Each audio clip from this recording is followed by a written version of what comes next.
शाह साहब दुनिया आपको जानती है, पाकिस्तान भी यहाँ मशहूर है, यूके में भी मशहूर है, पीटीआई का करता धरता आपको लोग कहते हैं कि जी पीटीआई का नाम हो जी शाह साहब का नाम है, तस्लीम हद शाह साहब का नाम है। शाह जी जो पाकिस्तान में हो रहा है ये आपकी आंखों के सामने है, दुनिया के सामने, हमारे सामने है, ये क्या आपकी क्या राय है इस बारे के अंदर? देखिए जी, ये जो कुछ भी हो रहा है आपने देखा कि अवाम अगर किसी को चाहती है तो वो सिर्फ और सिर्फ खान साहब को चाहती है। खान साहब का मैंडेट इन्होंने चुराया हुआ है। इसी वजह से जो केसेस उनके ऊपर 200 बनाए गए हैं उस सूरत को भी वो देखते हैं कि अब उसमें उनकी जितने जाली केसेस बनाए बेल आउट तो हो चुकी है, अब उनको बाहर निकालना है, बाहर नहीं निकाल रहे, उसके पीछे जो ताकतें छुपी हैं वो आपके सामने है। इसी वजह से प्रोटेस्ट भी हो रहे हैं और बुशरा बीबी ने भी अभी हिस्सा लिया है, जिस पर आप देख लें कितनी ज्यादा शातें होती हैं और उसके बाद भी जो आपके सामने सारी कार्रवाई हो रही है। लेकिन शाह जी जो मैसेज सर्कुलेट कर रहा है कि सुप्रीम कोर्ट के अंदर दोनों पार्टीज के लॉयर्स मौजूद थे, उन्होंने जजेस के साथ बात की है, जजेस कह रहा है कि 2013 से लेकर 18 तक, ये जो मैंने खबर सुनी है, मैंने देखी नहीं है, मैं वही बात करूंगा कि जी उसके बीच में जो इमरान खान साहब के जाती अकाउंट में कुछ पैसे आए हैं, जो कुछ पैसे उनके जाती अकाउंट में आए हैं उसका ऑडिट तो हुआ ही कोई नहीं गालिबन। आप क्या कहते हैं इस बारे में? देखिए जी, उनके जाती अकाउंट में कोई पैसा नहीं आया। 190 मिलियन का जो कहते हैं वो है उधर सुप्रीम कोर्ट के अकाउंट में पड़े हुए हैं। वो खान साहब ने पहले भी बोला था कि अगर आप समझते हैं कि आप ये पैसा इस्तेमाल करना चाहते हैं तो आप हेलीकॉप्टर के ऊपर इस पैसे को अवाम के ऊपर भेज दें। मैं तो अल-कादर ट्रस्ट यानी वो बनाना चाहता हूँ उधर एक हॉस्पिटल, तो इसी तरह खान साहब ने बार बार बताया है, मगर पैसा तो सुप्रीम कोर्ट के अकाउंट में पड़ा हुआ है। और ये सब सिर्फ और सिर्फ एक झूठ का पलंदा है। जो लैंड थी वो जुल्फी बहारी के नाम पर उन्होंने की थी, जिस वजह से जुल्फी बहारी भी अभी लंदन की तरफ भागे हुए हैं, क्योंकि वो कह रहे हैं, मुझे उन्हें बताया कि खान साहब कहते हैं कि अगर आप उधर आएंगे तो ये आपको भी पकड़ेंगे और मेरे खिलाफ एज ए गवाह इस्तेमाल करेंगे। तो ये जो गंडापुर साहब और मैडम बुशरा जो हैं, ये जो इन्होंने लीड किया है इस पूरे प्रोटेस्ट को, क्या ये बनता था प्रोटेस्ट करना इस लिहाज से? क्या अरबों की जो हमारी जो ट्रेड है वो जो स्टॉप हुई है ये 2-4-5 दिनों के अंदर, आप समझते हैं कि पाकिस्तान के हक के लिए ये बेहतर है, कोई और अच्छा तरीका नहीं था? अब देखें जी, जो ट्रेड हो रही है उसका फायदा या तो गरीब अवाम को होना, अवाम तो भूखी मारी है। दूसरा जो प्रोटेस्ट है, जाहिर है पाकिस्तान की सबसे बड़ी पार्टी है पीटीआई, जिसके अपना बानी अपना इमरान खान साहब हैं और बुशरा बीबी उनकी बीवी है। उसने अगर लीड किया, इससे पहले भी आपको पता है गंडापुर साहब के ऊपर इल्जाम आते कि गंडापुर जनाब रास्ते से भाग जाते हैं, गंडापुर डी चौक तक नहीं पहुंचते। मगर अभी आप देखें बुशरा बीबी की क्यादत में गंडापुर साहब डी चौक सिर्फ 10 मिनट का फासला था जब इन्होंने उनके ऊपर सीधी गोलियां बरसाई और बुशरा बीबी के ऊपर भी हमला हुआ और अली मीन गंडापुर के ऊपर भी हमला हुआ। और अली मीन गंडापुर बड़ी जुर्रतमंदी का मुजाहरा कर रहे हैं। आप देख लें कि आपको ना तो गौर यूब साहब दिखाई देते हैं, ना उमर यूब दिखाई दे रहा है, ना अली मोहम्मद, ना कोई और पीटी की कोई ऐसी लीडरशिप सामने आ रही है। 104 एमपीज हैं जो लाहौर के अंदर हैं। आप देख लें पंजाब में से कोई एमपीज भी उस प्रोटेस्ट में शामिल होने को तैयार नहीं है। मगर आप प्रोटेस्ट देखें, लोगों की तादाद देखें, कितने कितने बड़े काफिले डी चौक की तरफ बढ़ना चाहते थे। सिर्फ और सिर्फ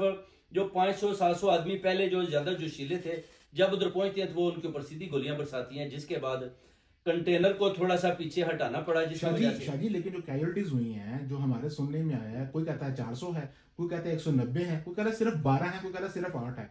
आज दो एक इंसानियत की मौत, पूरी इंसानियत की मौत था। हम यहाँ पे नंबर से नहीं खेल रहे कि 400 बंदा मरेगा तभी हमें लगेगा कोई बड़ा धरना हुआ है, लेकिन लोग तो मरे हैं। लेकिन इस फिगर को जो 8, 12, 190 और 400 के बीच में बताई जा रही है, बड़ा फर्क है शाह साहब।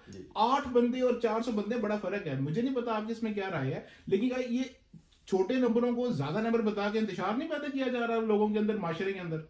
देखिए जी, जो कैजुअलिटी हुई है ना, ये बेसिकली आज की जो रिपोर्ट है 193 है। मगर हुकूमत इतना ज्यादा क्यों नहीं बताना चाहती? अगर इतनी ज्यादा आप बताएंगे कि उधर शातें हुई हैं तो फिर हुकूमत भी डामाडोल हो जाती है और ये एक सानिया बन जाता है। और सानिया तो बन चुका है, क्योंकि उनके कंटेनर को भी बाद में आग लगा दी गई और जिसकी वजह से फिर बुशरा बीबी और अली मीन गंडा भी अपनी जो है जान बचाकर उनको खैबर पख्तूनख्वा की तरफ पीछे हटना पड़ा। वो भागे नहीं है, प्रोटेस्ट जारी है, एहतजाज जारी है। अवाम उधर कौम बैठी हुई है, अभी भी थोड़े थोड़े फैसलों पर बैठे हुए हैं। वो अभी भी कहते हैं लीडरशिप में से कोई सामने आए, हम अभी भी डी चौक की तरफ जाएंगे। एक आदमी था, उसका बेटा शहीद हो गया 19 साल का, वो कहता मेरा बेटा मारा गया है, मैं जनाब इधर बैठा हूं, गंडापुर साहब आए, बुशरा बीबी आए, हम अभी भी आगे जाएंगे, खान के लिए जान देंगे, नो प्रॉब्लम। चलो शाह साहब, हमने तो ये देखना है पाकिस्तान में क्या बेटर है। हम कोई शख्सियत प्रस्ती की तरफ से नहीं जा रहे। खान साहब की सोच अच्छी है, लेकिन उनके बदे मुकाबिल जो दूसरी पार्टी है उनकी सोच, दोनों का नारा तो पाकिस्तान ही है, दोनों का नारा पाकिस्तान नहीं है। ये दो के बीच में जंग जो है पिस हो रही है, वहां पिस रही है, वहां की जंग हो गई है।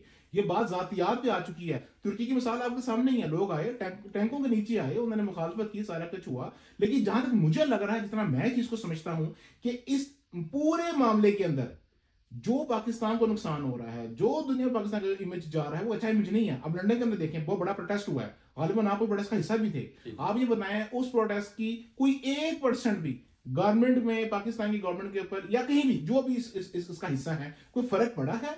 लंदन में आपने पूरा लंदन ब्लॉक किया हुआ था, जगह जगह आप लोगों ने यहाँ पे नारे लगाए। ऑफ कोर्स एक अच्छी कॉज थी आप लोगों की, क्या इसका कोई फर्क पाकिस्तान को पड़ा? देखिए जी, आप देखें जब प्रोटेस्ट होती है ना, फिर उसका फर्क पड़ता है। जैसे आप देखें कि काजी फायद ईसा साहब आए हैं, जब उनका पीछा किया गया तो वो भी एक छोटा प्रोटेस्ट ही था जो हमने उधर सामने किया था, जिधर उन्हें जाना। तो उसके बाद उसका फर्क पड़ा, आपको दिखाई दिया कि कैसे मोहसिन नकवी ने बोला जी कि सबके पासपोर्ट कैंसिल कर देंगे, ये कर देंगे, ओवरसीज कम्युनिटी को वोट का हक नहीं देंगे। फर्क पड़ता है। प्रोटेस्ट जब आपको दिखाई देता है, फिर दुनिया के दूसरे ममालिक में जितने भी प्राइम मिनिस्टर हैं, प्रेसिडेंट हैं, जैसे ट्रंप साहब हैं, वो देखते हैं कि इतने इतने बड़े प्रोटेस्ट खान साहब के हक में पूरी दुनिया में है। बिल्कुल पड़ता है, क्यों नहीं पड़ता? नहीं जी, मोहसिन नकवी साहब वजीर दाखिला हैं, उनकी एक अपनी सोच है, उनको अपने SOPs होंगे जो उनको मिले होंगे, उन्होंने उसको फॉलो किया होगा। कोई बंदा अपनी जातियात पे आकर तो नहीं कहता जी इनके पासपोर्ट्स, इनकी आइडेंटिटीज कैंसिल कर दें। मेरा नहीं ख्याल कोई बंदा ऐसा करता होगा, लेकिन ऐसा हुआ है। ये आप ठीक कह रहे हैं, हमने भी सुना, सोशल मीडिया में ये खबरें बड़ी घूम रही थी कि मोहसिन नकवी साहब ने ये ऐलान किया है कि जी जो भी इस प्रोटेस्ट का हिस्सा है, जो इधर यूके में हुआ, जो ईसा साहब के ऊपर मामला हुए, कि इनकी नेशनलिटी को कैंसिल किया जाएगा। क्या वो कैंसिल हुई हैं कि सिर्फ ये आवाजें ही हैं, ये हवा में बातें ही हैं सारी? कैंसिल ये कर भी नहीं सकते, क्योंकि इधर जितने भी डुअल नेशनल लोग रहते हैं, जिनके पास डुअल नेशनैलिटी है, उनके पास ब्रिटिश नेशनैलिटी भी, अगर ये कैंसिल कर भी देते हैं तो उस पासपोर्ट की पहली वैल्यू है ना, तो आपको कोई मुल्क उस पर वीजा देता है, ना कोई एंट्री देता है। फिर इस पासपोर्ट को आपने करना क्या है?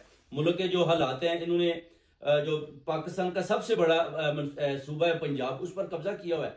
अब पंजाब को, ये पूरे पंजाब को बंद कर भी दें PMLN वाले या ये पूरी हुकूमत या मोहसिन नकवी, तो उसका इनकी जात को किसी किस्म का फर्क नहीं पड़ता। उसकी वजह कि वोटर इनके साथ ही नहीं है, और ये इनकी जो बहुत बड़ी हार है। और अभी हमने सिर्फ देखना है कि इनसे कैसे जान छुड़वानी है, क्योंकि मोहसिन नकवी साहब आपको पता है कि इनके नुमाइंदे हैं, इंटीरियर मिनिस्टर बन जाते हैं, कभी वो प्राइम मिनिस्टर बन जाते हैं। उधर फैसल वाडा देखें, वो बलाम का उनके पास सेंटर बन जाते हैं। उनके पास डिफरेंट वजारतें हैं, डिफरेंट ओहदे हैं। अब उन्होंने अपने अपने ओहदों के साथ